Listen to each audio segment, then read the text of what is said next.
Hello everyone, welcome to another new video. In this video I will show you how to fix Play Store not working on Infinix Note Edge. Let's start the video if you want to fix this problem. So first of all, go to App Library. Here click on Settings App.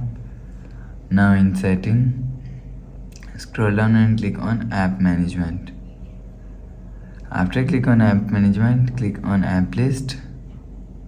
After click on App List, scroll down and search Play Store from here.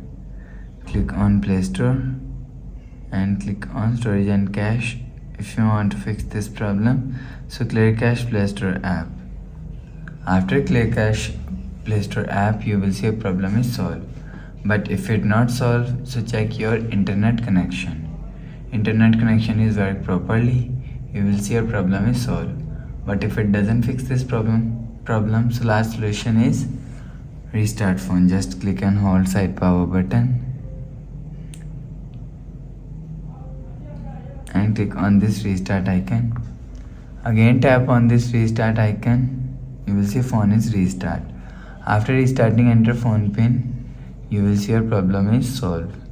So that's how you can fix Play Store not working on Infinix Note Edge. If you like the video, please subscribe. Thanks for watching.